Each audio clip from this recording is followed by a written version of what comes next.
유튜브는 세무사 배모 TV입니다. 배모 TV. 수강생들이 이름 만들어줬어요.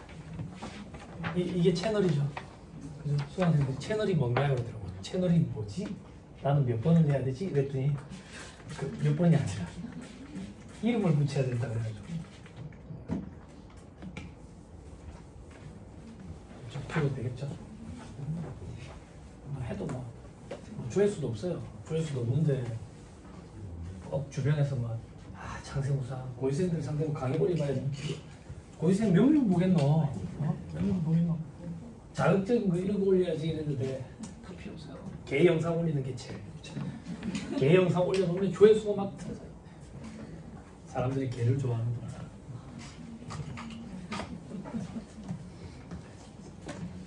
통합 보시죠. 통합 얘기 좀 하시죠. 여기 보면 이거 제가 법인 결산 조정 실무 강의할 때 두 가지 책으로 해요. 두 가지 책으로. 이양수 회계사님 책으로 할 때도 있고, 이양수 회계사님이랑 황정원 세무사 제 제자예요. 두 분이서 같이 쓴 이제 공조를 할 때도 있고, 아니면 이제 갑자기 김태원 세무사가 쓴 책으로 강의할 때도 있고, 지난달에는 그 책으로 했었고요. 그래서 통합과 관련된 얘기는 거기서 좀 복사를 해본 거예요. 거기서 그걸로 조금만 같이 보시죠. 통합고용세액공제에 돼 있죠, 그죠? 조금만 같이 읽어볼게요. 요거 봐요, 요거 본다고요? 요거 본다. 그 지금 경력 짧은 동생분들 있죠, 초심자분도 계시고 일반 기업체에서 오신 분도 계시는데 조금만 버티면 돼. 요런 거 하고 앞에서부터 시작하면 아예 안 어려워. 요런 게 어려워서 그래요. 근데 여기 경력 많으신 사무장님들은 요런 얘기만 듣고 집에 가셔도 되거든요. 그래서 하는 거죠. 자, 교회에 보면 조특법 개정을 통해 가지고 기존 관련 고용지원 관련된 세액공제를 단순 통합한다. 정말 제발. 그죠? 너무 중구난방으로. 그죠? 나이도 다르고. 그죠? 여기서 청년인데 저기서 노땅이고 청년이 아니고.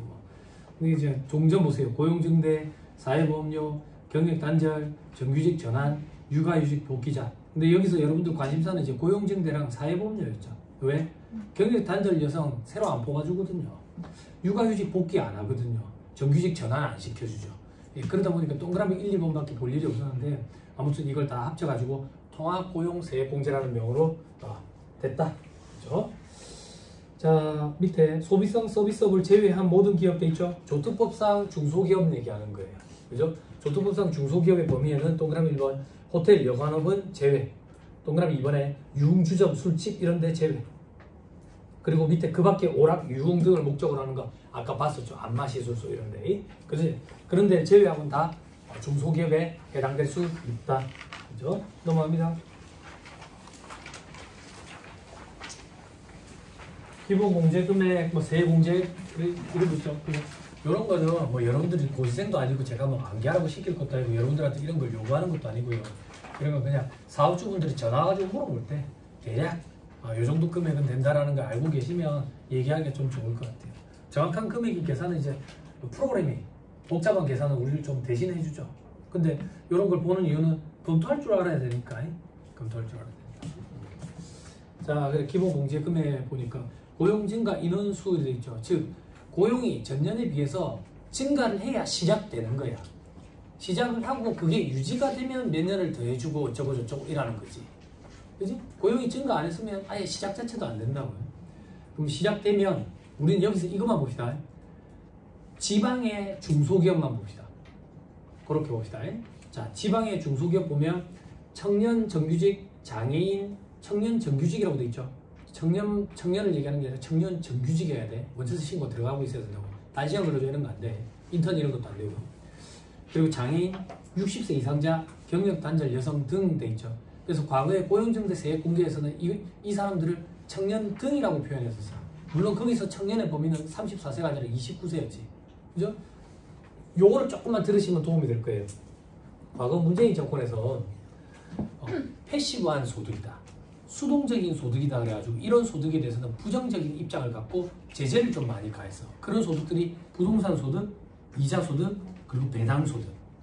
그래서 부동산 임대업을 주업을 한다든지 부동산 임대업을 주업을 안 하는 경우에는 부동산에서 발생하는 수익금액 그리고 이자, 소득, 배당소득 합계액이 전체 매출액의 50%를 넘는 법이에요. 상시근로자 수가 5명 미만이고 최대 주주와 특수관계에 있는 사람들 그 지분 비율 합계가 50% 초과하고 뭐 얘기하고 있는 거예요 제가 지금? 우병우법 적용 대상법이에요. 우병우법 적용 대상법이에요. 아, B가 똑같은 우병우. 내 이름은 이효리. 거꾸로 해도 이효리. 아니 사람 이름 붙여서 김영란법처럼 우병우 예전에 우리 국정농단 사태에 그래서 그 일가 친척이 부동산 임대업 법인을 만들어가지고 접대비 막 갖다 쓰고 업무용 수익자 막 쓰고 그래서 우병우법이라고 표현한다고 법이 제정이 돼가지고 이런 우병우법 적용 대상 법인은 제재를 가하죠. 어떤 제재를 가하죠? 언니분들 대답 좀 해주세요. 그럼 동생분들이 아 저 정도 되면은 되겠구나. 나도 경력이 쌓이면 저 정도 대답할 수 있구나. 처음 들었다고? 처음 들었다고? 괜찮습니다. 모르는데 아는 척하고 있는 게 부끄러운 겁니다. 괜찮습니다. 잘 오셨습니다. 잘 오셨습니다. 집중적으로 많이 물어보겠습니다. 접대비 한도 반으로 확 줄여버리지. 그치? 50% 곱해가지고 50% 곱하면 50배 늘어나는 게 아니라 반으로 주는 거거든. 그런 건 산수 가르쳐 본 적이 없어서 잘 모르겠는데 하여튼 50%를 곱하면 반으로 줄어요. 반으로. 또 어떤 제재가 있죠? 업무용 승용차. 업무용 승용차 할 때 우리 주행일지 안 쓰면 1,500만 원까지는 인정해 주는데 이런 법인은 불러주세요. 얼마까지만 인정돼요? 500만 원까지만. 500만 원까지만. 그죠? 또 어떤 불이익이 있죠? 감가상각비 한도 400만 원 반으로. 됐죠? 처분 소실도 한도 400만 원 반으로. 됐죠? 됐죠? 아는데 대답 안 하시는 거죠? 그죠? 야! 한국 사회는 겸손이 미덕 아이가? 어? 요즘 여러분 자기 PR 시대입니다. 자기 PR 시대. 어? 아, 진짜 몰라서 그러시는 거예요? 나 아직 2년 안 됐다. 나 아직 2년 안 됐다. 오케이, 알겠습니다. 괜찮습니다. 조금 있으면 2년 됩니다. 괜찮습니다. 괜찮습니다. 어떻게 하셨는데 저 언니들은 다 아는 것 같아요. 끄떡끄떡 하는데 세무사님 나는 못 알아들으면 미치겠어요. 언니들 졸고 있는 거예요. 괜찮아요. 버티면 돼요. 버티면 어느 순간 된다. 그죠? 애정남이라 했죠. 제가 별명이 애매한 거 정해주는 남자. 우리는 평생 책 볼 팔자다. 됐죠? 그럼 평생 볼 거니까 처음부터 욕심 너무 많이 안 내도 된다. 또 어떤 불이익이 있죠? 법인세법에도 성실시효 확인 제도가 있잖아. 그 법인들이 성실시효 확인 제도로 적용을 받지. 됐죠? 됐습니다. 다시 돌아와가지고 문재인 정권 때 사회적으로 청년, 장기 실업 상태에 있는 청년들, 그리고 60세 이상 고령층들, 그리고 장애인들, 경력 단절 여성들 이런 사람들을 지원해주는 혜택을 많이 만들었지. 그래서 꼭 같이 묶여 있다고. 같이 묶여 있어. 그지? 그 제가 농담으로 그러잖아. 저는 할아버지랑 둘이서 오래 살았는데 할아버지가 91에 돌아가실 때 그랬다고. 요즘에 나이 60이면 청년이지 그랬는데 청년 등에 60세 이상이 같이 묶여 있는 거야. 그지? 몇 살까지 돈을 벌어야 되는지 모르겠어. 자, 그래서 1550 상시근로자. 상시근로자라는 얘기는 청년 등 말고 다른 사람들 950. 그죠? 자, 밑에 추가공제 돼 있죠? 추가공제. 정규직으로 전환된 사람 보기 힘들죠. 경기가 안 좋다 보니까. 육아휴직 복귀자. 육아휴직 복귀자도 좀 보기 힘든데 아무튼 중소기업은 1,300. 1,300. 됐죠? 그리고 여기 없는데 그 중소기업 유예제도 연장하더라고요. 자, 밑에 기본공제금액 보세요. 세액공제금액 내국인에 몇 년도 속하는 이런 거 볼 필요 없고요. 해당 과세연도의 상시 근로자 수가 상시 근로자 수는 매월 근로자 수를 더해가지고 12로 나눈 거예요. 그걸 프로그램이 우리를 대신해서 귀찮은 작업을 좀 대신 해줘요. 그래서 우리 과거에는 없던 상시 근로자 수 계산하는 그런 저기 메뉴가 하나 생겨버렸지. 우리 처음에 그 메뉴 생기기 전에 왜 마감이 안 되지? 이랬잖아. 그죠? 자, 직전 과세연도의 상시 근로자 수보다 증가를 했어. 그러면 시작되는 거야. 그래서 해당 과세연도와 해당 과세연도 종료일부터 괄호함만 봅시다. 우리는 중소기업 대상으로 할 거니까 2년 동안. 그러면 봐봐.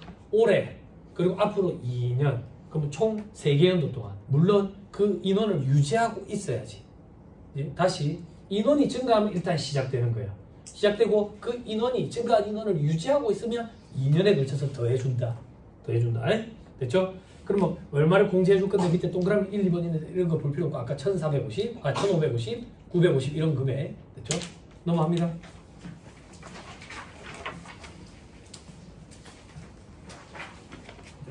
프로그램이 복잡한 계산은 알아서 대신 해준다. 우리는 검토할 줄 알아야 된다. 그럼 뭘 검토해야 되는데? 상시근로자. 상시근로자는 근로기준법에 따라 근로계약을 체결한 내국인 근로자를 말한다. 돼 있죠? 그죠? 두 번째 줄 끝에 여기서 내국인이나 소득세법에 따른 거주자를 말한다. 돼 있죠? 그죠? 국적을 얘기하는 게 아니라는 얘기야. 응? 거주자, 비거주자 여부 어떻게 판단합니까? 그건 또 소득세법에서 하는 건데. 종소시 시험 같은데. 여러분, 거주자가 아니면 비거주자예요. 국내에 주소가 있어. 그러면 무조건 거주자예요. 주소가 없으면 주로 거주하는 장소를 거소라고 표현해요. 그 거소가 한 개의 과세기간에 183일 이상. 동생들 1년 365일 2로 나눠보세요. 왜? 그 정도는 할 수 있잖아. 사이트 계산기 있어야 돼? 뭐 얘기만 하면 다 하고서 여기 전부 여고생만 모인 것 같아. 365로 나누면 182.5죠. 그죠? 그럼 183이면 반이 넘는다는 얘기죠. 그죠? 경력 많은 언니분들 주의하세요. 과거에는 두 개의 과세기간에 183일이었잖아. 그죠? 한 개 과세기간에 183일로 바뀐 지 아주 오래됐어요. 그죠? 옛날 사람인 거예요. 옛날 사람. 자, 그러니까 국적 이런 걸 따지는 건 아니다. 여러분 국적 얘기 나와가지고 조금만 더 얘기할게요. 연말정산 강의 올해 이제 없거든. 지난주에 한 게 끝이야. 연말정산 할 때 외국인 근로자들 있죠. 외국인 근로자 요즘엔 네팔 사람 많이 쓴다네. 한참 파키스탄 막 이러더만. 그죠? 외국인 근로자들은 내국인 근로자랑 똑같이 해주면 돼. 그냥 연말정산 할 때 월세 세액공제까지 똑같이 혜택 받아. 다만 이제 문제점이 뭔데 여러분들이 장부하고 있는 업체 외국인 근로자들은 아마 대부분 불법 체류자가 아닐까. 그죠? 불법 체류자. 그죠? 처음부터 불법 체류자는 아니었지만 그죠? 그러면 이제 인건비 처리하기가 참. 근데 사업주는 돈을 줬으니까 그걸 경비 처리해달라고 자꾸 요구를 하고, 그죠? 다른 계정으로 좀 돌리달라 해서, 그죠? 그런 게 이제 분식회계인 거예요, 그죠? 여러분들이 제일 좋아하시는 계정 명목이 뭐예요? 기타 소모품이죠. 아니 왜? 우리 기타를 좋아하잖아. 그래서 간편장부도 기타가 있어서 좋아하는 거잖아. 근데 간편장부에 기타가 자꾸 세분화되니까 자꾸 싫어지지. 더 이상 간편하지 않거든. 간편하지 않으니까 우리는 간편장부에 대한 수수료를 좀 더 많이 받아야지. 간편하지 않으니까. 네, 똑같이 해주면 돼요. 외국인들도. 내국인 근로자랑 똑같이. 다시 돌아올게요. 자, 동그라미 1번에 근로계약기간이 1년 미만인 근로자. 그죠? 그리고 다만 근로계약에 연속된 갱신으로 그 근로계약기간의 총기간이 1년 이상인 근로자는 상시근로자로 본다 돼 있죠. 그래서 계약기간이 1년 미만이면 안 돼. 됐죠? 그런데 문제가 뭔데? 계약을 계속 갱신을 하면서 1년 이상이 된 거야. 그러면 언제부터 상시 근로자 수에다가 포함시켜야 되냐 이거야. 계산하기 편하게 이렇게 할게. 5개월씩 얘가 연장을 한다라고 볼게. 1월 1일에 입사를 했어요. 그럼 5월 말이 되면 계약이 종료되네. 6월 1일자로 연장을 했으니까 10월 말이 되면 종료가 되네. 11월 1일자로 연장을 하는 순간 1년 이상이 돼버리지. 11월 1일자부터 상시 근로자 수에 포함시키면 돼. 그렇게 포함시키면 돼. 됐죠? 사람 손이 타는 것만 강의해요. 자, 그 다음 동그라미 2번에 근로기준법에 따른 단시간 근로자도 있죠. 그죠? 단시간 근로자는 저는 뭐 업체 관리하면서 본 적은 없는데 단시간 근로자는 짧을 단자거든. 동생들이 많이 질문을 해. 짧을 단자. 짧게 근무하는 사람이 단시간 근로자라고. 그러면 얼마나 짧게 근무해야지 단시간 근로자인데 얼마나 짧게 이런 기준이 있는 게 아니라 같은 부서에서 일하는 사람들에 비해서 짧게 근무하는 사람이 단시간 근로자야. 그럼 만약에 회계부서인데 여기는 하루 8시간 근무인데 얘만 육아 뭐 이런 것 때문에 6시간 근무한다. 그러면 단시간 근로자인 거야. 같은 부서 내에서 상대적으로 짧게 근무하는 사람이 단시간 근로자야. 6시간, 5시간 이렇게 절대적인 기준이 있는 게 아니야. 무슨 말인지 이해했죠? 그죠? 다만 1개월간의 소정 근로시간 60시간 이상의 근로자는 또 상시 근로자를 뽑아가지고 0.5니 0.75니 계산하는 거 있죠? 그죠? 사람을 4분의 3까지 쪼개는 거지. 잘라버리는 거라고. 소수점 둘째 자리까지 해가지고. 그죠? 자, 그 다음 동그라미 3번에 2번은 안 돼. 동그라미 4번에 최대 주주, 출자자, 배우자, 그리고 동그라미 5번에 특수관계에 있는 이런 친족관계에 있는 사람들. 동그라미 6번에 원천세 신고가 들어가고 있어야 돼. 됐죠? 됐죠? 그리고 동그라미 기억에 4대 보험도 들어가고 있어야 된다고. 국민연금이나 건강보험. 근데 나이가 있어가지고 안 들어가는 사람 있죠? 그런 사람들은 제외. 제외라는 얘기는 안 들어간다는 얘기 아니라 상시근로자수에 들어간다. 들어간다. 됐죠?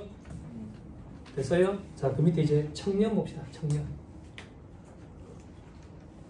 청년은 여러분 이렇게 기억하시면 좋겠어요. 조특법의 규정에 청년을 지원하기 위한 규정은 전부 다 34세로 다 바뀌었어요. 이제 29세는 없고, 물론 고용중개 세액공제 아직까지 남아있는 업체들 있을지 모르겠는데 거기는 29세예요. 29세. 나머지는 다 34세. 됐죠? 만약에 군대를 갔다 왔다 그러면 장교로 갔다 온 기간 6년 이렇게 포함시켰으니까 40까지 이렇게 된다 하더라. 근데 이 청년에는 동그라미 1번에 기간제, 단시간 제외, 파견자도 제외. 다음 청소년도 제외. 됐죠?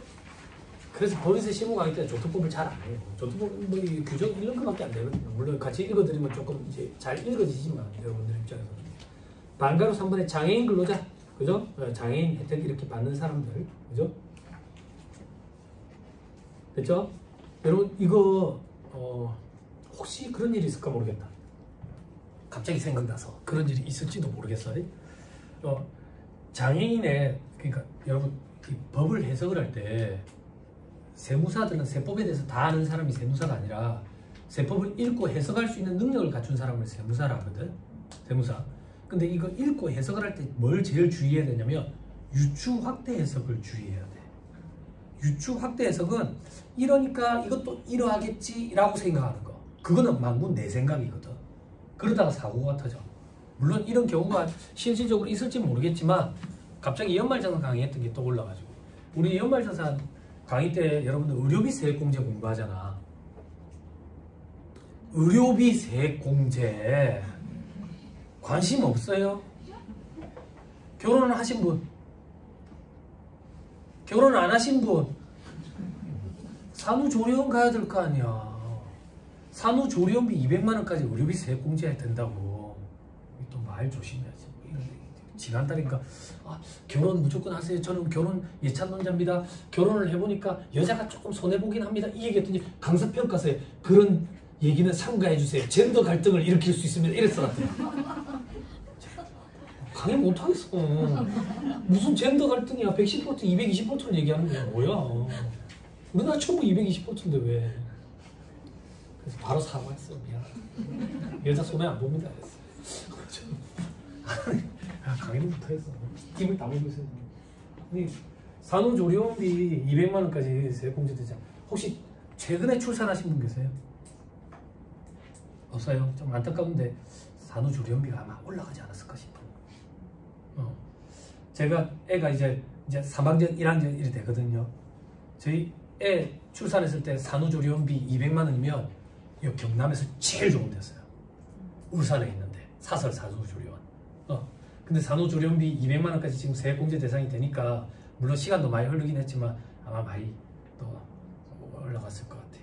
산후조리원은 사설로 가시는데. 본인 의료비 전액 다 공제 대상이죠. 그죠? 그리고 65세 이상자.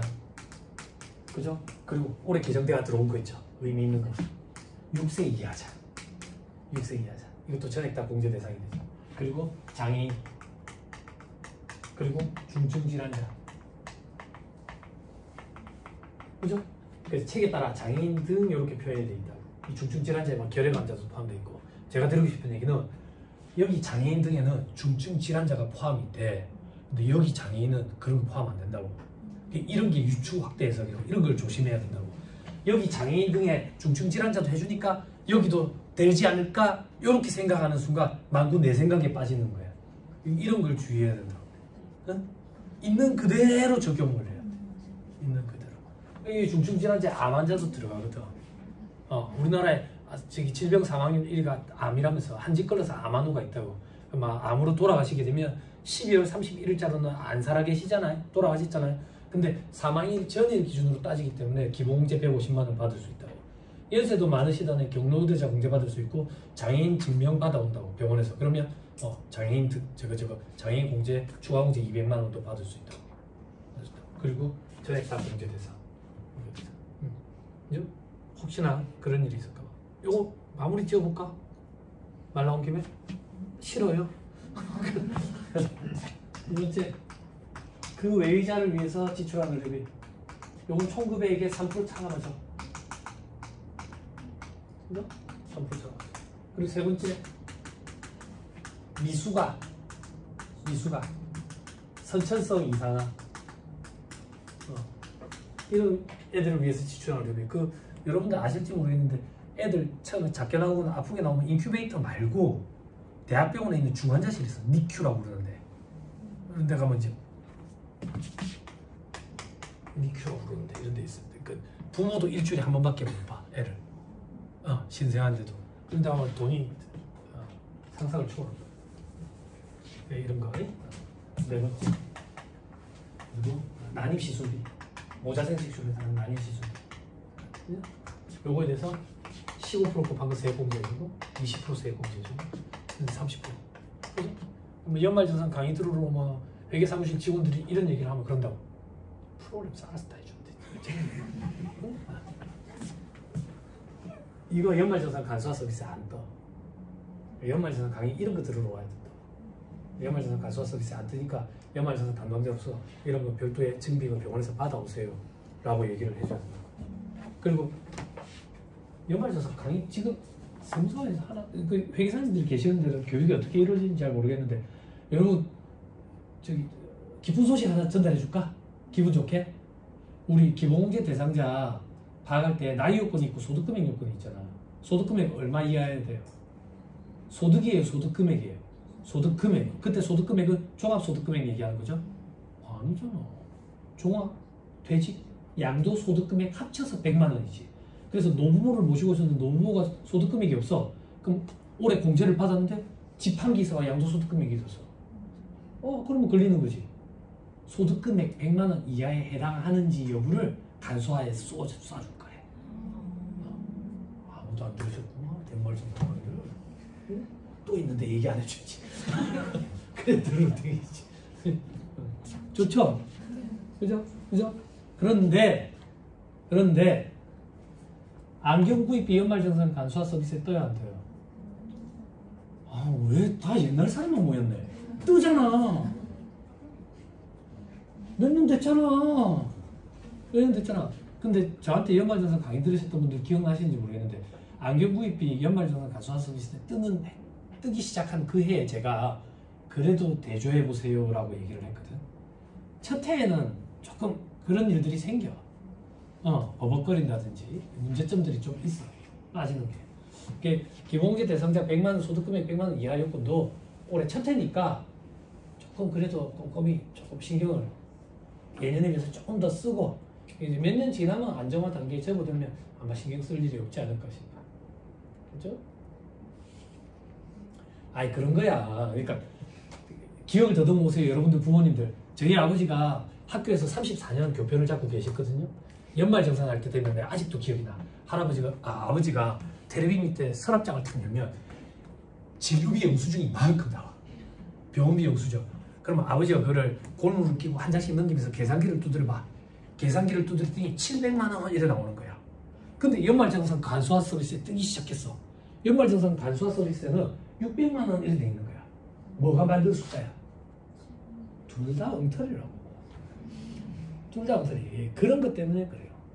그런데 연말정산 간소화 서비스에서 나오는 것도 국세청이 공식적인 답변을 볼 수 없다라는 얘기가 있죠.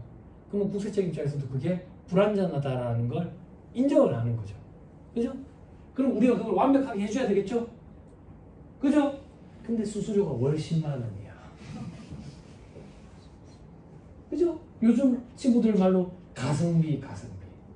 제가 강의할 때마다 농담으로 그 얘기하죠. 그죠? 갑자기 촬영하고 있는데 전화가 오. 고문업체야. 월 100만 원씩 주는데요. 그럼 여러분 죄송합니다. 전화 좀 받고 합시다. 이러면 제가 나갔다 오겠지. 근데 월 10만 원짜리 팍 끄지. 이게 어쩔 수가 없지. 어쩔 수가 없는데 연말정산은 원래 완벽하게 100점 만점으로 안 이루어진댔지. 기억나시죠? 장애인 공제 집에 아픈 자녀가 있어. 드러내지 않아. 한부모 공제 이혼하고 애 혼자 키우고 있어. 이혼했는지도 얘기를 잘 안 해. 그럼 우리는 수수료 얼마 받지를 않는데 우리가 그런 책임까지 다 떠안을 수는 없다는 그 얘기지. 책임에서 벗어날 수 있는 방안을 좀 꾸려가지고 안내를 할 때 그런 걸 잘 안내를 잘 해야지. 네? 기부금 거짓 영수증 이런 거 그런 것도. 다시 돌아올게요. 장애인 요거 좀 주의하시고 여기서 장애인은 그야말로 그 등급 있는 그런 장애인. 자, 방금 4번에 60세 이상인 근로자도 있죠. 그죠? 근로계약 체결일 현재 요게 중요하다. 그죠? 근로계약 체결일 현재. 그럼 아까 청년도 근로계약 체결일 현재 청년이었으면 돼. 청년이 직장생활 하다 보니까 노땅이 돼버렸어. 그래도 근로계약 체결일 현재 청년이었으면 적용해 준다 그 얘기. 됐죠? 넘어갑니다. 밑에 방금 5번에 경력 단절 여성. 경력 단절 여성이란 다음의 요건을 모두 충족해야 된다 돼 있죠. 그래, 모두 충족해야 되니까 좀 까다롭죠. 그죠? 동그라미 1번 해당 기업 또는 해당 기업과 동일한 업종의 기업에서 1년 이상 근무한 후 퇴직하였을 것 돼 있죠. 그죠? 그래도 많이 완화시켜줬어요. 예전에는 해당 기업이었죠. 그래서 제가 이거 실무 강의할 때 이랬어요. 여러분 이런 거 신경 쓰지 마세요. 이런 일은 안 벌어집니다. 왜 안 벌어지는데요? 그만두고 나갈 때 절대 좋게 안 나갑니다. 얼굴 붉히게 나가는데 어떻게 여기를 다시 옵니까? 혹은 얼굴 붉히고 안 나갔더라도 회사가 얼마나 의리가 있어가지고 그 자리를 비워놔놓고 기다려주겠어요. 혹은 대체 인력을 데려다 놨는데 대체 인력이 이제 손발이 맞아가지고 다시 안 뽑습니다. 이랬는데 중분류만 같으면 되잖아요. 이제. 그러면 이제 이런 일이 벌어지지. 중분류. 숙제입니다. 쉬는 시간에 한국표준산업분류 코드 검색해보세요. 저거 통계 포털 네이버에서 통계 포털 사이트 들어가면 제일 처음에 나오는 게 대분류, 중분류. 그걸 클릭하면 나오는 게 중분류. 이걸 클릭하면 나오는 게 소분류. 이걸 클릭하면 나오는 게 세분류. 이걸 클릭하면 나오는 게 세세분류. 그때 중분류만 다르면 된다 그 얘기야. 중분류만 다르면 뭐라고 얘기해? 중분류만 같으면 된다 그 얘기야. 중분류만 같으면 다른 회사라도 가도 된다고. 그죠? 그리고 이게 폭이 되게 넓더라. 종문 보니까. 동그라미 2번 보세요. 동그라미 2번. 결혼, 임신, 출산, 육아, 자녀 교육이라는 사유도 있어. 자녀 교육. 그래서 뭐 2년 이상 15년 미만으로 돼 있죠. 그죠? 동그라미 기억에 뭐 혼인, 출산 뭐 이렇게 돼 있는데 동그라미 미음만 봐봐. 미음. 초중등 교육법에 따른 학교에 재학 중인 자녀가 있는 경우도 있지. 그죠? 여러분 초중등 교육법에 따른 학교가 초등학교, 중학교, 고등학교까지야. 고등교육법이 이제 대학교부터야. 그렇게 돼. 그러면 고등학생 자녀 그 교육 사유로도 단절 사유에 들어간다 그 얘기야. 그렇죠? 다음 페이지. 특수관계가 아니어야 된다. 자, 밑에 상시 근로자 수익 계산. 요거는 프로그램을 알아서 해주는데 두 번째 줄에 100분의 1 미만의 부분은 없는 것으로 한다. 그러니까 소수점 둘째 자리까지 나온다. 둘째 자리까지. 그렇죠? 저 밑에 반가로 이번에 단시간 근로자가 있을 때는 뭐 몇 시간 이상일 때는 뭐 0.5명, 0.75명 이런 요건이 있다 하더라. 넘어갑니다.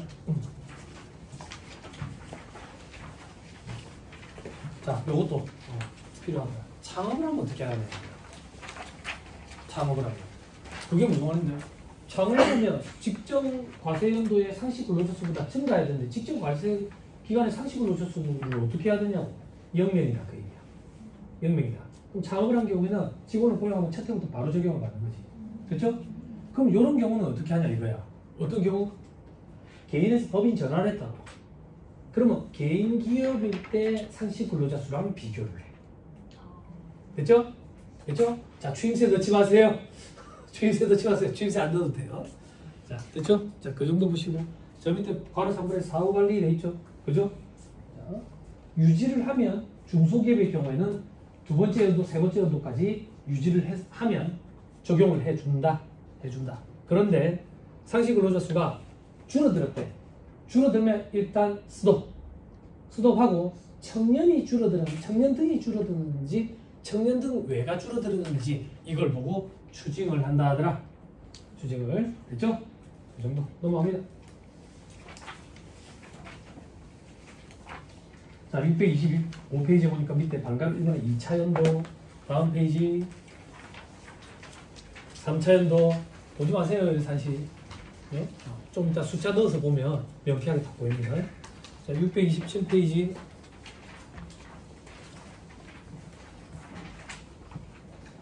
정규직 전환자 추가 공제 돼 있죠? 그죠? 박스 안에 보니까 정규직 전환해주면 1300 돼 있는데 정규직 전환 안 될 겁니다. 일반 기업체 생활해 보셨던 분들 계시죠? 일반 기업체에서 오셨잖아. 그죠? 일반 기업체 생활해 오신 분들은 알아요. 무섭거든요. 저는 근무하시는 그룹 공채로 들어가가지고 직장 생활 한 3년 하셨거든요. 그 예산관리, 중장기 사업계획 이런 거 관리했었어요.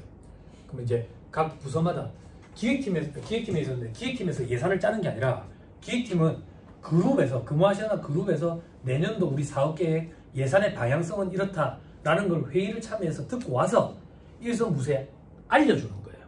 그럼 일선 부서에서 예산을 갖고 있을 거 아니에요. 그 예산을 갖고 있는 부서에서 내년도 예산을 수립을 해가지고 기획팀에 보내주면 기획팀에서 이걸 취합을 해가지고 임원 보고에 들어가는 거예요. 임원 보고에. 물론 이제 그 예산이 클수록 자기가 힘이 세요. 그 예산을 절대 줄이려고 하지 않죠. 줄이려고. 그렇다고 터무니없이 많이 예산을 잡을 수는 없어요. 예산 대비 실적 그 파악을 해가지고 인사국가에 영향을 미치거든요. 그러니까 예산이 너무 많이 남아. 그러면 쓰잘데기 없이 뭐 한다고 그렇게 책정해놔서 딴 데 급한데 돈 필요한 데 있는데 혹은 예산이 빠고 나서 너는 어떻게 집행했길래 그래. 그런 것도 예측 못해서 인사국가에 영향을 받는다고. 그게 되게 민감해. 그래서 연말이 되면 예산이 남은 부서는 이걸 어떻게 써야 되나 싶어가지고 골머리 아프다고. 골머리 아프다. 그래 예산이 짜치는 부서가 있으면 서로 조인해가지고 막 서로 나눠붙이고 막 이래 한다고. 아무튼 간에 그렇게 해가지고 취합을 하잖아요. 취합을 하면 손익이 별로 좋지 않아. 왜 좋지 않냐면 예산을 많이 쓸 거라고 취합을 해서 갖고 오는데 영업팀에서는 내년도 매출을 또 소극적으로 잡는다고. 소극적으로. 경기가 안 좋으니까. 그러면 임원 보고를 들어가면 이란다고.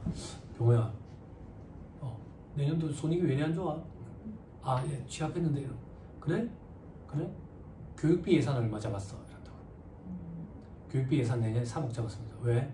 아, 내년에 헤드쿼터 부서에 뭐 누가 과장이 되고 그래가지고 MBA 가야 돼가지고 그래 MBA 비용이랑 뭐 생산성 본부 능률협회 이런데 교육 뭐 지원자들이 많아가지고 그렇게 하다 보니까 그런데 교육이 100만씩 하거든. 1박 2일 교육 이런 건 막 200만씩 하고 그런다고. 그래서 잡았다고. 그러면 전무님이 그런다고. 교육비 예산 처음 한다고. 교육비 예산은 0 원이라고 내년에. 그러면 인사팀의 교육 담당자는 내년에 할 일이 없어.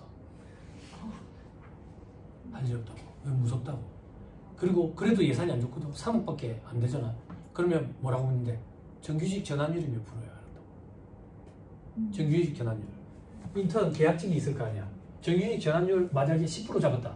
그러면 100명의 계약직이 있는데 올해 이 100명의 계약직들 다 개차반이야. 일 하나도 할 줄도 몰라. 그렇지만 10명은 정규직이 돼. 정규직이. 다시 100명이 다 같이 일을 너무 잘해. 그래도 10명만 정규직이 돼. 근데 그 예산을 올리면 전무님이 그런다고. 아, 그 정규직 전환율도 채워간다고. 그러면 전환율이 0%. 그러면 아무도 정규직이 될 수 없어. 그러니까 자기가 업무 성과를 냈다, 업무 능력이 뛰어나다 이런 건 상관없는 거야. 이 조직생활 이럴 때 보면 되게 무섭다고. 지금처럼 경기가 안 좋을 때는 정규직 전환 안 한다고. 그럼 뭐 한다고? 계약직을 뽑는데요. 이거 몇 살 하나. 기존에 있는 사람들 떨어내는 것보다 그게 낫거든. 떨어내면 노조에서 가만히 있는다고. 노조에서. 그래서 이런 식으로 많이 해. 그래서 정규직 전환은 거의 아마 없을 것 같아. 경기가 안 좋아서. 자, 아무튼 뭐 그래요. 네. 넘어가. 육아휴직 복귀자 있죠. 얼마나 의리가 있어서. 응? 근데 참 안타깝게도 공돌이 공순이가 복귀하는 경우가 더 많아요. 사무직이 복귀하는 경우가 더 힘들더라고요. 보니까. 응? 눈치를 많이 주는 거죠. 눈치를. 상상이 안 돼요. 여보 출산 때문에 그 저기 휴직 들어간다며. 걱정하지 마라. 우리가 여태까지 해왔던 게 있잖아. 이 자리 화장실 옆으로 안 치울게. 그대로 여기에 둘게. 대체인이야? 아니 기다릴게. 3년? 4년? 기다릴게. 일은 좀 우리가 나눠서 할게. 우리가 먼저 그만둬요. 일을 나눠서 하는 순간. 막 대체 인력을 쓰면 대체 인력이 손발이 더 잘 맞아가지고.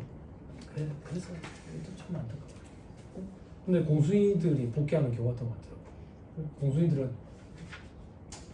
이것도 안타까운 시대 상황인데 휴직 기간이 엄청 짧더라고. 바로바로 복귀해. 후에 항원이라든지 엘리는데 왜? 후이 항원 엘리는데 보면 그래. 명절 때 보면 젊은 사람들은 안 쉬고 나이 든 사람들만 쉬어. 나이 든 사람들은 돈 말고 명절 때 좀 쉬고 싶다. 젊은 사람들은 2.5배인가 3배 주던데. 그러니까 그때 명절 때 며칠 딱 바짝하면. 그래서 저 그때 연말정산 할 때도 얘기했는데 아시는지 모르겠는데 삼성은 직장 어린이집이 참 잘 돼 있어요. 그리고 삼성은 임산부들만 모여있는 부서가 있어요. 임신을 하게 되면 별도 부서 거기서 일해요. 단순자가. 거기는 전부 임산부만 있지. 그런 거 참 잘하죠. 선도기업이죠. 그죠? 직장 어린이집도 잘 돼 있고. 공순이들, 공동일이들 3교대 돌아가잖아. 그죠? 근데 LG는 없어요. 그래서 밖에 있는 사설 어린이집을 이용을 하기 때문에 운이에는 24시간 하는 사설 어린이집이 많은데 화요일에 애를 맡겨놓고 금요일에 찾아간대요. 처음에 그런 얘기를 들으면 돈에 미친 건가? 이런 생각이 드는데 돈에 미친 게 아니라 돈이 그 정도로 무서운 것 같아요. 그런 일들이 비일비재하대요. 비일비재. 그래서 이런 경우도 좀 드물죠. 그렇게 돈을 많이 챙겨주니까 휴직도 거의 없이 아직 몸조리도 다 안 된 상태인데 바로바로 또 복직을 하더라고요. 복직할 때라도 있으니까 다행이긴 하죠. 이거 출산해 보신 분들 아시죠? 애 키우시는 분들. 그죠? 저도 와이프가 처음에 애 출산하고 어린이집 보냈을 때 어린이집에서 7시 반까지 애를 봐준다 하더라고. 그래서 뭐야 세상 좋아졌네. 경력 단절 안 되겠네. 만약에 와이프가 칼퇴근하는 직업이면 경력 단절 안 되겠네. 초등학교 들어가는 순간 단절되죠. 초등학교 들어가는 순간 초등학교 1학년 때 12시 반에 맞춰요. 그러니까 와이프랑 둘이 앉아서 진지하게 얘기를 할 수밖에 없어요. 네가 많이 버니 내가 많이 버니. 둘 중에 하나가 단절이 되는 거죠. 좀 그렇죠. 근데 자꾸 좋아지고 있죠. 자, 그래서 이런 경우는 또 극히 드물다. 629페이지에 세액공제 신청돼 있죠. 그죠? 신청서를 작성을 잘 해야 된다. 넘어가세요. 다음 페이지 보면 계산 사례 있죠. 요거를 우리 같이 한번 해볼 거예요. 요거를 같이 해볼 건데 다는 못하겠어요. 지난달에 이거 다 하려니까 너무 오래 걸리더라고요. 사례가 7번까지 있는데 8번인가까지 있는데 몇 개만 하고 나머지는 여러분들 개인적으로 화장실을 갔는데 신문을 안 갖고 왔다. 그럴 때 이걸 갖고 와가지고 좀 보시면 될 것 같아요. 자, 기본 사례 해봅시다. 제조업을 영위하는 중소기업입니다. 그죠? 상시 근로자의 자격증 따는 것 같다. 그죠? 자, 밑에 한번 연습해보자. 청년 외가 있고 청년 등이 있죠. 그죠? 그냥 합치니까 상시 근로자네요. 됐죠? 2023년, 2024년. 하지 맙시다. 프로그램에서 해준다. 그럼 우리는 결과치만 바로 봅시다. 다음 페이지. 여러분, 인건비 신고한 것 때문에 불러오면 다 불러가세요. 좀 둘째 자리까지 사람 쪼개가지고 그렇게. 다음 페이지 보면 메뉴에 청년 외는 8명, 청년 등은 4명, 그래서 12명. 됐죠? 자, 저 밑에 사례 2번으로 갑니다. 요거까지 보고 갈까? 위에. 그러면 2024년에는 2023년에 비해서 총 5명이 증가했어요. 5명이 증가했는데 청년이 3명이 증가했으니까 3명에 대해서는 1,450. 아까 수도권이었거든요. 우리는 1,550. 그리고 청년 외는 850. 됐죠? 자, 밑에 사례 2번. 제조업을 영위하는 중소기업의 저거 됐죠? 자, 2023년부터 볼게요. 상시 근로자 수가 30명인데 청년이 20명이고 청년 외가 10명이에요. 2024년 갑니다. 60명으로 증가했어요. 30명만큼 증가했죠. 그죠? 청년은 20명 증가했고요. 청년 외가 10명 증가했어요. 요것만 가지고 밑에 풀이 가봅시다. 괄호 1번 2024년에 청년이 20명 증가했다. 1450. 그죠? 요거 숫자 확인할 수 있게 우리 지금 수도권 내로 그냥 봅시다. 1450. 그리고 청년에는 10명 850. 합치니까 얼마죠? 3억 7,500 돼 있죠? 여러분 3억 7,500이라는 숫자를 머릿속에 잠깐만 담아두세요. 3억 7,500. 자, 그 다음 위로 다시 올라갈게요. 2025년으로 갑니다. 2025년 54명. 2024년에 비해서 줄었죠? 줄었습니다. 스톱이야. 스톱이라는 얘기가 뭔데? 작년에 적용받았던 거 유지하면 더해주잖아. 더해주는 거 없어. 스톱이야. 스톱이야. 그리고 작년에 비해서 늘었으면 올해 또 시작되는 게 있을 건데 안 늘었으니까 올해 시작되는 것도 없고 작년에서 넘어온 것도 스톱이고, 그리고 걔네 걸 계산해 봐야지. 그지? 몇 명이 줄었는데? 6명이 줄었네. 6명이 줄었는데 어떻게 줄었는지 보니까 청년은 4명밖에 안 줄었어. 네? 청년 외가 2명이 줄고, 그지? 됐죠? 그러면 청년 4명 준 거에 대해서 1450 깨내고, 청년 외가 2명 준 거에 대해서 850을 밑에 깨내고. 됐습니까? 지금 이 풀이에 반가를 1번에 1차 연도라고 되어 있죠. 1차 연도는 2024년에 대비한 2025년. 2차 연도라고 되어 있는 거는 2023년 거를 2025년까지 한 번 더 해줄 거냐. 그걸 이렇게 표현하고 있는 거예요, 지금. 됐어요? 싸늘하다. 힘들어요? 괜찮죠? 괜찮죠? 이 정도는 알고 있어야 사업주랑 통화할 때 여러분들이 어느 정도 대화가 되실 것 같아요. 다음 페이지 4에 3번.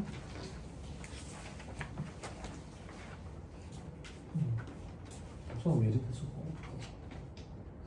자, 2023년에 30명, 20명, 10명. 2024년에 60명, 40명, 20명. 아까랑 자료가 같죠? 그죠? 그럼 2024년에 3억 7,500 공제받을 거 아니에요? 빨리 풀이에 한번 확인해 보고 봅시다.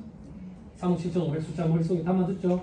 자, 이제 위로 다시 올라가서 2025년이 상황이 달라지는 거야. 2025년. 2025년에 6명이 줄었어. 6명이 줄었는데 어떻게 줄었는지 보니까 청년이 많이 줄었어. 청년이 얼마나 줄었는데? 10명이 줄었어. 뭔 소리지? 6명이 줄었는데 어떻게 청년이 10명 줄어? 청년 외는 늘었어. 청년 외는 늘었다고. 그러면 봐봐요. 6명이 줄었는데 청년은 10명이 줄고 청년 외가 4명이 줄었어. 4명이 늘었어. 4명이 늘었어. 이럴 때는 이렇게 생각하면 돼. 청년 중에 4명은 나이가 들어서 노땅이 됐구나 생각하면 돼. 그리고 실질적으로 청년은 6명이 줄었구나 이렇게. 됐어요?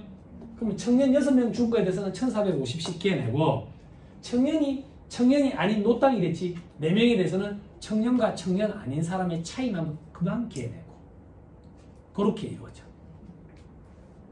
괜찮아요. 프로그램에서 그 계산을 해줄 거예요. 그렇죠? 자, 밑에 가보자. 괄호 2번에 반가로 3번 10 빼기 6 돼 있죠? 그죠? 그럼 몇이에요? 4명이죠. 그게 요거예요. 청년이 노땅이 됐다고. 그러면 청년일 때 1450과 노땅일 때 850의 차이만큼만 깨낸다고. 4명.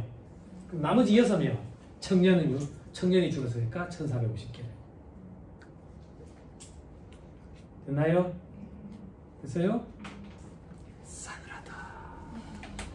봐봐, 조특법 안 할 걸 그랬다. 그죠? 세무사님 이런 거 왜 하는데요? 나는 통합고용세액공제 적용받는 대사가 없는데요? 올해 그런 업체를 수임했다. 올해 그런 업체를 수임하게 된다. 그죠? 해놔야 돼. 이게 최고의 화두라. 사장들 전화 오면 다 통합 이거 질문한다고. 자, 밑에 4례 4번 갑시다. 4례 4번. 자, 2023년에 30명, 20명, 10명. 2024년에 60명, 40명, 20명. 빨리 3억 7,500 또 확인하고 오자.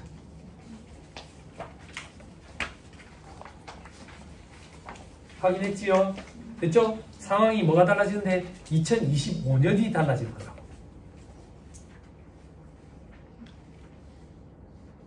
됐죠? 됐죠? 해볼게요. 자, 2025년에 뭐야? 늘었네. 그럼 봐봐. 또 한 개가 시작되겠네. 늘었으니까. 그지? 보자. 청년은 줄어버렸네. 그지? 청년 외가 7명이 늘어서 퉁치니까 5명인 걸로 되네. 그러면 한도는 5명에 대해서 청년 외로 해가지고 공제를 시작을 해야지. 다음 페이지. 괄호 이번에 반가분 1번. 5명에 대해서 850만원, 4250 시작을 하는 거야. 됐죠? 그리고 봐봐. 늘었다는 얘기는 2023년 그 인원을 그대로 유지를 하고 있다는 얘기지. 그러면 한 번 더 해줘야 될 거 아니야? 그치? 한 번 더 해줘야 되는데 봐봐. 2차연도 공제 얘기라고 돼 있는 거 봐봐. 2차연도 20명 850, 10명 850 돼 있지. 그럼 결국 30명에 대해서 850이지. 청년은 줄었기 때문에 일반으로 해가지고 유지가 된 걸로 봐서 한 번 더 해주는 거야. 됐어요? 그러니까 20명, 10명 남을 필요 없이 30명에 대해서 그냥 850이라고. 아니 그게 그 얘기잖아. 네, 따로 하셔도 돼요. 괜찮아요. 자, 그리고 깨낸다고. 뭘 깨내는데? 청년이 줄어버렸으니까. 그지? 됐어요? 그럼 우리는 여기서 이걸 알 수 있네. 청년이 줄어버리면 멈추기도 멈추고 깨내는 것도 있고. 그지? 그런데 청년 외가 늘어가지고 그 청년이 줄어버린 걸 거의 상쇄할 정도면 해주기는 해주네. 근데 청년이 줄은 거에 대해서는 깨내네. 됐죠? 표현이 조금 상스러워서 죄송합니다. 도해내네. 됐죠? 자, 사례 5번부터는 여러분들이 조금 보세요.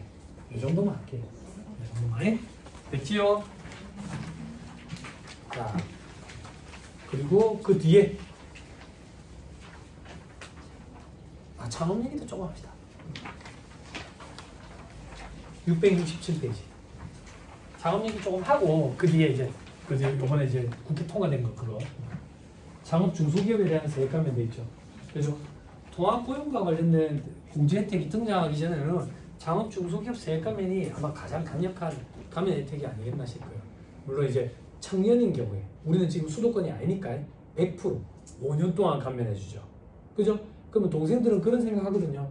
세무사님 창업을 했다고 뭐 바로 수익이 납니까? 처음에 마이너스인데 꼬라박는데요. 그러면 감면할 게 뭐 있어요? 플러스로 돌아섰을 때부터 5년이야. 플러스로 돌아섰을 때부터.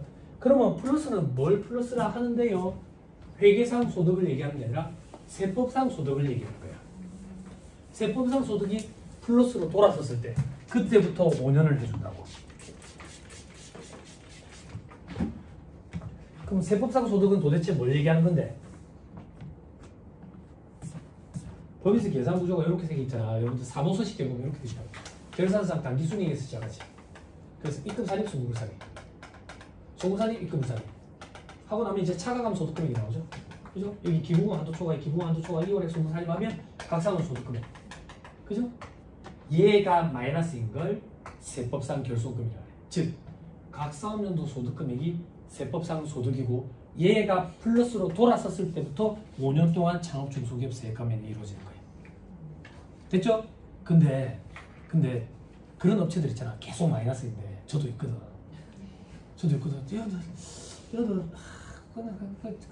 폐업하고 노가다 뛰는 게 나을 것 같은데 근데 계속 유지하는 데가 있다고. 유지하는데 그죠? 좋게 얘기하면 이제 소신이죠. 소신. 아니 좀 안타까운 업체가 있어요. 고위공무원으로 퇴직하고 나오셔가지고 커피숍을 차리셨는데 계속 마이너스예요. 몇 년째 마이너스인지 모르겠어요. 이제는 세무서에서 전화도 안 와요. 처음에는 세무서에서 전화 와가지고 요번에도 환급이냐고. 환급이죠. 금액이 클까 싶어가지고 세무서에서 그 제가 담당 공무원한테 그 얘기했던 기억이 나요. 이거 진짜 팩트로 마이너스입니다. 이거 좀 잘 좀 부탁드린다. 이거 진짜 어려워요. 사업주분이 진짜 되게 FM으로 하신다고. 근데 이제는 전화도 안 온다고. 세무서에서. 근데 아직 그래요. 그 세금계산서 발급도 안 하고 있어요. 저도. 뭐 매출이 있어야지. 매출이 없어. 왜? 이거 메꾸시려고 저기 자동차 공장에 3차 밴드 이런 데 가서 일을 하고 계세요. 이거 메꾸려. 이제 노후에 이걸로 하실 건 거야. 교육도 엄청 많이 받고 그러셨는데 안타깝고 잘 되셨으면 좋겠는데. 자, 제가 드리고 싶은 이 얘기야. 그리고 계속 마이너스요. 계속 마이너스면 창업 중소기업 세액하면 그럼 한 100년 기다렸다 100년 지난 플러스 돌아선 시점부터 세법이 완전 기다려주는 건 아니고 5년 기다려줘. 5년 기다려가지고도 마이너스면 그때부터 5년이 시작된 걸로 봐. 그때로부터 5년 동안만 감면을 적용받을 수 있다. 그렇죠? 그렇죠? 되게 큰 혜택입니다. 그렇죠? 근데 여기는 업종 요건을 충족을 해야 된다. 조특법에서 중소기업의 요건을 확 풀어줘가지고 소비성 서비스업이 아니면 다 할 수 있다 돼 있잖아. 근데 여기는 업종에 해당이 되어야 된다.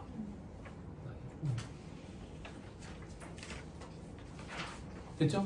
그래서 뭐 간단한 예를 들면 지금 창업감면을 적용받을 수 없는 데가 그 한참 많이 유행했거든. 여러분 피드백 좀 주세요. 그 코로나 때 엄청 유행했지. 개인 PT 업체 많죠. 개인 PT 업체. 그죠? 요가, 필라테스. 첫날이니까 없고 내일은 마지막 날이니까 없고 뭐 물어보면 대답 안 하고. 그죠? 있어요? 없어요? 없어요? 올해 회계사님이 그런 업체는 수입이 없어요. 여러분한테 맡겨라. 그래, 관심이 있어야 쳐다본다고. 그죠? 직장인분들 상대로 이런 강의하면 다 안 좋아하고 연말정산 강의하면 눈이 반짝반짝하다. 내 돈이랑 관련이 있어. 여러분들이 이거 강의 재미없거든. 내 돈이 아니거든. 10억, 20억 내 돈 아니거든. 그럼 관심이 없다. 근데 연말정산 하면 막 눈이 반짝반짝하다고. 그죠? 내년에 올라간 그 안에 보면 우리 그 저기 신용카드 등 사용금액 소득공제 이걸 정책적으로 이제 이용하잖아. 신용카드 사용 그 안정화 단계에 접어들어가지고 더 이상 소득공제를 해줄 필요가 없잖아. 신용카드 사용금액 소득공제를 해주는 이유가 뭐예요? 과표 양성화 차원이잖아. 과표 양성화. 오늘 내가 날씨가 썰렁해가지고 점심때 순두부를 먹어. 점심때 순두부 먹으면서 할머니 계산이요. 뭐 6,000원 카드요. 카드 안 되는데. 할머니 요즘 세상에 카드 안 되는 데가 어디 있어요? 아이고 현금 줘라. 아까 걔랑 그래 줬잖아. 아니 진짜 현금을 안 들고 다녀서 그래요. 여기 밑에 ATM기 있는데 좀 뽑아다 그거 갖다 주지. 삼촌 얼굴 기억했다가 다음에 또 계란 후라이 줄게. 그럼 뭐 어쩌겠노? 그치? 그럼 현금을 주지. 그럼 현금을 주면 이 사업주는 현금 매출을 감출 거 아니야. 그럼 어디서 주워들은 게 있다고. 매입은 있는데 매출은 없다 말이 돼? 부가율을 맞춰야 될 거 아니야. 그럼 매입을 또 감추겠지. 어디서 매입이 오는데? 여기서.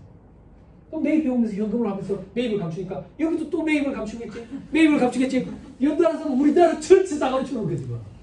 이걸 드러내고 싶은 거지. 그걸 과표 양성화 차원이라고 표현하잖아. 그치? 그럼 어떻게 하면 되는데? 현금 매출 감추면 반 죽여버린다. 이러면 안 되거든. 스틱 앤 캐럿이잖아. 캐럿을 줘야지. 카드 좀 많이 결제 받아줘라. 신용카드 사용금액 소득 신용카드 매출적별 발급세액 공제를 해주지. 그죠? 어떻게 해줘요? 1.3% 뭐에 1.3%? 사용금액 그게 그러니까 부가세가 포함된 금액이야 포함되기 전 금액이야. 공급가액이야 공급대가야? 공급대가지. 발급금액이라고 되어 있다고. 발급금액. 법조문에는 공급대가라는 표현이 없어. 발급금액이라고 되어 있는데 예규에 보면 부가세 포함한 금액으로 하도록 되어 있어. 그죠? 그래서 그게 1.3%. 한도는 완벽하게 해야 돼. 어느 기간 동안에 1,000만 원이냐고. 한 달에 1,000만 원? 두 달에 1,000만 원? 이게 어죽뛰기 하면 답 없다니까. 여러분 자가운전 보조금 자가운전 보조금 비과세 어떻게 해줘요? 월 20만 원이지. 월 20만 원과 연 240원 달라. 그런 게 중요한 거야. 생산직 근로자들이 받는 시간의 근무수당 연 240만 원 비과세잖아. 그럼 자가운전 보조금 월 20이랑 같아? 달라. 완벽해야 돼. 다시 신용카드 매출적별 발급세액 공제 1.3% 연 1,000만 원. 부가세 과세기간은 몇 개월인데? 6개월이잖아. 과세기간당 1,000만 원이 아니라 연 1,000만 원이라고. 연 1,000만 원. 됐죠? 됐죠? 근데 이제 더 이상 해줄 필요가 없지. 대학생들 모텔 갈 때 카드 다 걷는데 모텔 장부 해보시고 모텔 장부 해보셨어요? 카드 비중이 어느 정도 되던가요? 네? 거의 100%야. 네, 90% 넘어요. 제가 이거 강의할 때마다 얘기하거든요. 처음 제가 예전에 모텔 장부의 신이었거든. 응? 수습을 밟았는데 거기 직원이 15명이었는데 거기 모텔이 한 150개 됐다. 어제. 네. 지금 부회장님. 부회장님 저희 학교 선배님이자 스승이거든. 예, 부산지방세무서의 부회장님이. 예. 저 회장님은 저랑 이제 같은 법인의 멤버였어요. 멤버였는데 죄송하죠. 상도 주셨는데 한 번을 참여해 본 적이 없어요. 연말 되면 농시 호텔에서 뭘 하는가 봐요. 한 번을 참여해 본 적이 없어요. 그럼 꼭 전화가 와요. 참여하실 거냐고. 안 합니다. 바쁩니다. 그러면 이제 전화 조심해서 받아야 돼요. 부산지방세무서에서 전화 와요. 안 합니다. 안 갑니다. 선생님 누구세요? 제자요. 제자요. 이제 10년 넘게 하다 보니까 제자들이 앉아있더라고요. 미안해요. 그래서 예전에는 회비 이런 거 되게 많이 밀렸었는데 요즘에 회비 안 밀리게 꼬박꼬박 부끄러워서 제자들이 그랬어. 너무 부끄러워. 다시 돌아올게요. 그럼 더 이상 혜택을 줄 필요가 없다고. 그래서 신용카드 매출점표 발급세 공제 이제 법인 안 해주죠. 근데 이거 기업 더듬어. 법인 안 해주고 그리고 개인은 10억 기준으로 해주지. 그죠? 요거 내년부터 줄인다 했었는데 그것도 반대됐어요. 올해랑 똑같이 500으로 줄일 거라는 얘기가 있었거든. 근데 그것도 폐지돼 버렸어요. 됐죠? 그럼 반대로 나는 누군데 여기 가서 음식을 사 먹은 사람, 근로소득자야. 신용카드 사용 금액 등 소득공제를 받는 거지. 근데 신용카드 보급 안정화 단계에 접어들었으니까 더 이상 해줄 필요가 있어 없어? 없지? 그래서 없앨 거라고 몇 년 전에 얘기했다가 반발이 엄청났지. 엄청났지. 유리지갑인데 근로소득자들 소득공제 이거 하나밖에 없는데 이거 안 해주면 어떻게 하냐고. 그지? 근데 이거 맨날 패도 안 해. 근데 최저 사용 금액이 총 금액이 25%인데 그러면 총 내가 연봉이 1억이면 1억에 4분의 1 이상을 카드를 써야 된다고. 카드를. 그럼 신용카드 소득공제를 받기 위해서 껌 한 통도 이제 카드를 써야 되는 거야. 물론 이제 그런 시대 상황이 되겠지. 그래서 이걸 그대로 유지하되 국가에서 정책 방향대로 이걸 이용을 하는 거지. 어떻게? 전통시장을 좀 살리자. 그래서 전통시장 공제율은 40%, 신용카드 공제율은 15%까지 낮춰놨어. 전통시장 사용금액에 대해서는 공제율이 40%인데 올 한 해 한시적으로, 올 한 해 한시적이라는 얘기는 2024년 귀속분을 가지고 2025년에 연말정산할 때 반영을 할 거야. 이게 예정이 돼 있는데 소급 적용할 거라고. 소급 적용. 그래서 알고 있어야 돼. 80%로. 80%. 또 어떤 거? 대중교통 이용하라잖아. 대중교통. 또 독특한 게 있었지. 몇 년 전에 들어온 거. 도서. 책 좀 보라고. 신문. 피드백 좀 주세요. 지난주에 있던데. 이거 아직 신문 받아본 데 있죠. 그죠? 지난주에 일반 기업체 분들이 많이 오셨는데 신문 받아본 데 아직 있더라고. 그죠? 되게 좋습니다. 네. 신문을 페이퍼로 봐야 그죠? 기사를 골고루 보게 됩니다. 그죠? 인터넷으로만 보게 되면 계속 우리는 아이브의 장원영만 보게 돼. 그죠? 말불문의 광인 안유진만 보고. 그지? 네. 그래서 관심 있는 것만 자꾸 보게 되지. 그죠? 예, 그런 거에 대해서 소득공제 해주는데 그 안으로 개정 안으로 올라간 거에 제가 독특한 게 뭐 있었냐면 체육 단련자 그리고 수영이 들어요. 그럼 소득공제율을 좀 높여줄 거예요. 수영. 또 안 하던 수영을 해야 되나? 이 추운데. 됐습니다. 다시 돌아올게요.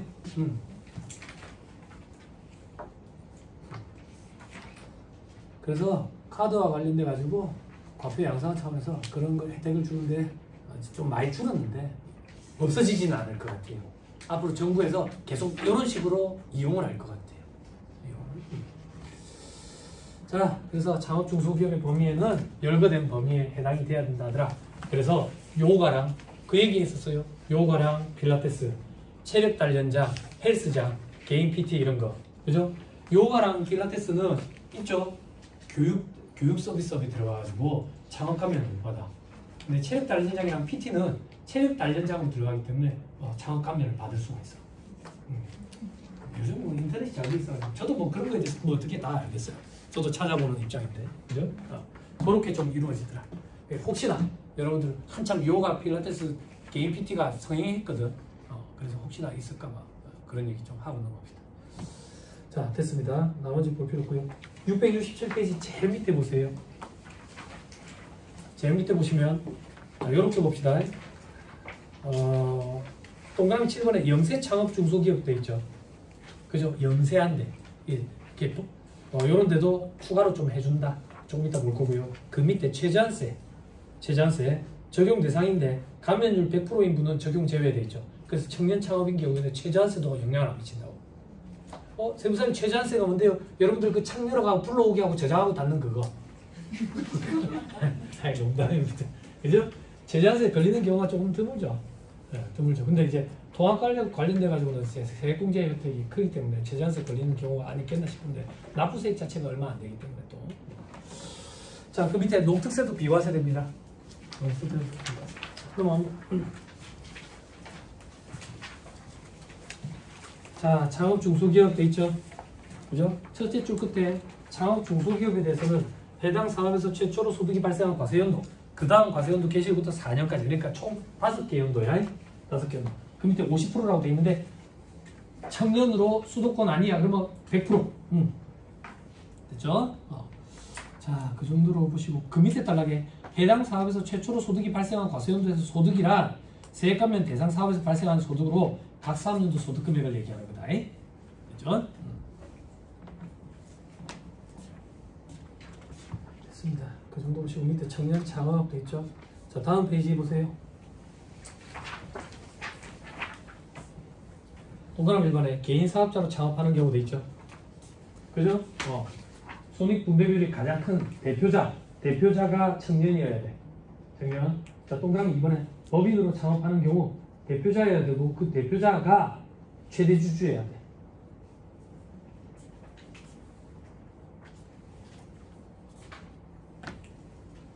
됐죠? 그리고 청년 창업을 하는 시점에 청년이었으면 돼. 그 이후에 노땅이 되고 상관없어. 그죠? 자, 그리고 넘어갑시다. 창업 벤처 중소기업, 에너지 신기술 중소기업 뭐 이런 데가 있답니다. 신성장 서비스업, 영희 중소기업 이런 것도 있고 넘어갔습니다. 자, 672페이지 괄호 7번 영세 창업 중소기업.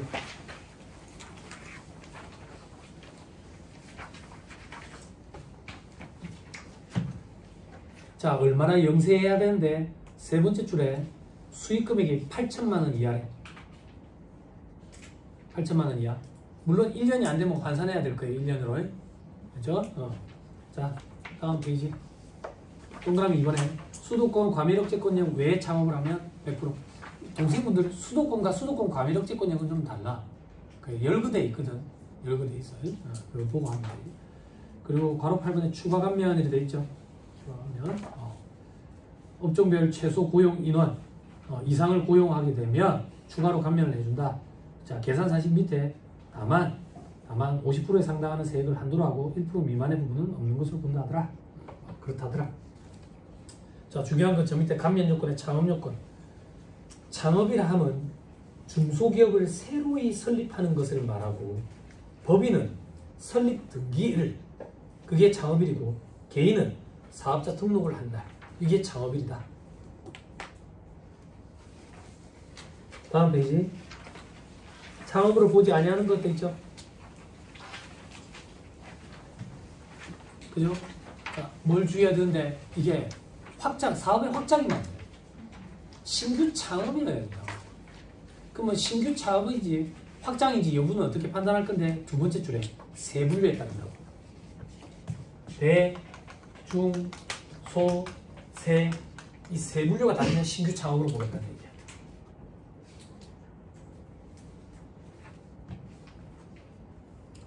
됐죠? 그죠? 그래서 밑에 여러분들이 읽어보시면 돼요. 동그라미 2번, 3번. 동그라미 2번 같이 읽어드릴까? 거주자가 하던 사업을 법인 전환했대. 신규 법인이래. 신규 법인. 이건 창업 아니다. 그 얘기예요. 창업 아니다. 자, 그리고 동그라미 3번에 폐업 후 사업을 다시 개시하는데 폐업 전에 사업이랑 같은 종류를 한대. 그럼 다른 종류를 하면 창업이다. 그 얘기야. 그때 같은 종류인지 다른 종류인지 여부는 세 분류로 가지고 판단하겠다.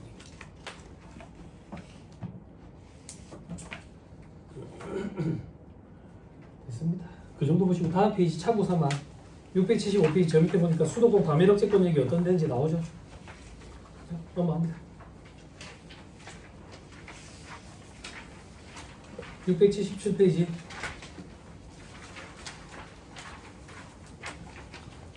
괄호 3번에 업종 요건 이렇게 돼 있죠.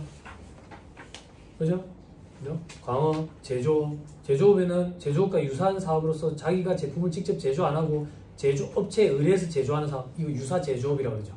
그죠? 근데 요건이 있죠. 자기가 직접 제조를 안 하더라도 동그라미 기억에 내가 기억해야 되고 내 명의로 제조하고 내 책임하에 판매하면 내가 제조한 걸로 봐가지고 나 제조업으로 장학하면 받을 수 있다 그 얘기죠.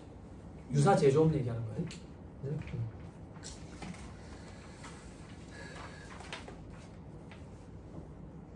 넘어갑니다.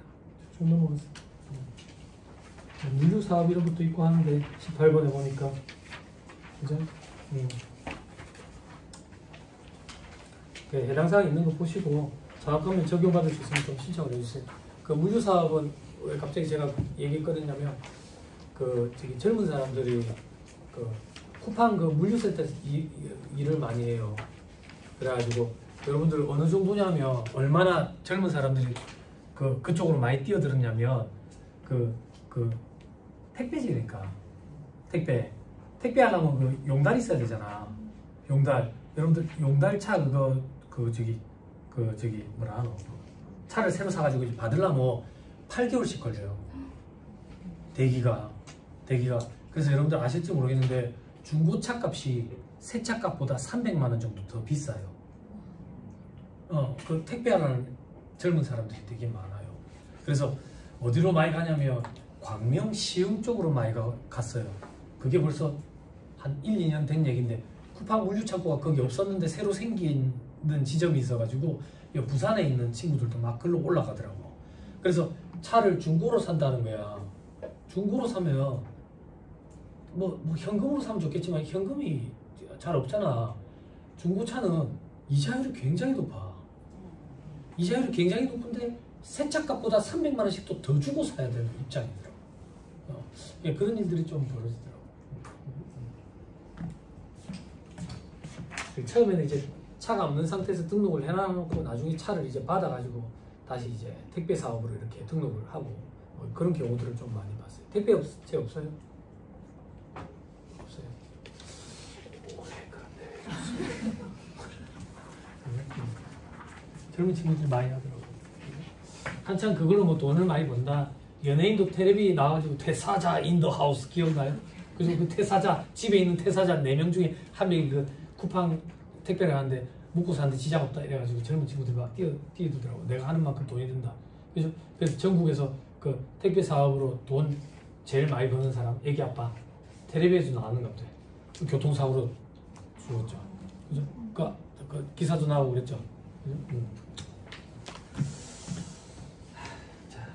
아무튼 그 적당한 게 좋은 것 같아요. 저보다 연배 있으신 분들 앞에서 제가 말씀드리기 참 조심스러운데 요번에 죽다 살아났다 했잖아요. 혈압이 200몇씩 치솟고 맥박이 20몇까지 떨어져가지고 병원에 갔는데 왜 우리한테 왔냐고 그 밖에 119로 다시 불러가지고 그래서 이제 백병원으로 빨리 옮기라고 막 그러더라고. 그러고 있는데 뭐 말을 하려니까 입도 뻥끗하지 말아요. 말하면 안 된대. 말하면 안 돼. 터진다고. 그러고 있었는데 요번에 아프고 나니까 이런저런 생각이 엄청 많이 들었어요. 돈 이런 거 다 필요 없어요. 건강이지. 옆에서 와이프도 울고 난리를 치고 막 이러는데 너무 미안하더라고요. 그래서 와이프가 막 이제 돈을 잘 벌어요. 이제 저보다 돈을 잘 버니까 요번에 딱 아팠을 때 와이프가 그러더라고. 강의 때려치라. 강의 때려치라. 때려치우고 차 사줄 테니까 여행이나 다니면서 쉬어라 그러더라고. 10몇 년 했으면 됐다 이러더라고. 근데 가만 생각하니까 조금 조심스럽고 부끄러운 말씀이지만 저는 세무사업이 별로 재미가 없어요. 그래서 강의를 이렇게 많이 하고 다니는 거야. 세무사 라이센스 때문에 이걸 할 수 있어서 너무 좋은 것 같아. 그래서 와이프한테 요거는 할게. 대신에 좀 줄일게. 이렇게. 그래서 이제 2과목은 안 해요. 회계세법 2과목 강의하다가 그 전부터 이제 끊기도 했는데 그래요. 연배 있으신 분들도 건강이 최고인 것 같아요. 잘 드시고 운동하시고. 우리나라는 건강보험이 잘 돼 있어가지고 병원 치료받을 때 저렴한 금액으로 병원 치료받을 수 있고 약도 저렴한 금액으로 사 먹을 수 있다 보니까 이게 약에 의존하시는 분들이 많은데 이게 몸에 되게 해로워요. 여기 혈압약을 벌써부터 드시고 계시는 분들 계실 건데 나이가 들면 혈압이 높아지는 건 자연스러운 현상이래요. 심장이 펌프질을 더 해야 혈액순환이 되는 거예요. 그래서 의사들, 한의사들마다 견해가 다르지만 자기 나이에 90을 더한 수치가 정상혈압이라고 생각하면 된대요. 그럼 나이가 들면 혈압이 더 높아지는 게 정상인데 그걸 모르고 혈압약을 먹으면 인위적으로 혈압을 낮추는 거죠. 그러면 심장이 펌프질하는 힘이 약해지고 혈액순환이 더뎌져서 하루 종일 무기력해진대요. 그래서 외국은 이제 병원비가 비싸다 보니까 대체의학이 굉장히 발전이 돼 있고요. 저희 와이프가 대체의학과 관련된 그런 일을 해요. 대체의학. 그래서 와이프가 배우자마자 저한테 써먹고 있는 거죠. 와이프가 집에서 저한테 그래요. 주변 사람들한테. 저는 저희 남편이 마루타라 가지고 막 이래요. 감사하죠. 와이프가 살려놨어요. 그 관리 잘 하시고. 조금 이따가 어떤 게 막 몸에 좋았는지 회복하는데 뭐가 좋았는지 그런 거 좀 알려드릴게요. 지금 이걸 얘기하면 약장수로 오셨거든요. 약장수. 먹고 진짜 효과가 있었던 것들이 있어가지고 여담사가 나중에 좀 소개해 드릴게요. 자, 감면 방법 좀 보세요. 감면 방법 보면 뭐 제출해야 된다. 이건 제출 서류죠. 그죠? 그래서 사업장 이전 보세요. 사업장을 이전을 해도 남은 기간 동안에는 감면을 받을 수 있어요. 감면을 받을 수 있어요. 그 정도 보시면 될 것 같아요. 근데 그런 건 있어요. 수도권 밖에 있다가 수도권 안으로 들어갔다. 뭐 그런 경우에는 배제되는 그런 것들은 있어요. 근데 그게 이제 하늘의 별따기죠. 다들 들어가고 싶어 하지만. 자, 넘어갑니다. 됐죠? 자, 이제 개정안 국회 본회의 통과된 거 뭐 이래 돼 있죠? 그죠? 저도 이거 자세히 보지는 않았어요. 이걸 또 여러분들한테 상세본을 드리기도 그래요. 상세본은 양이 많아요. 몇백 페이지 되거든요. 그래서 요것만 가지고 잠깐 소개해 드릴 건데 요거는 잠깐 쉬었다가 얘기를 좀 하시죠. 쉬었다가.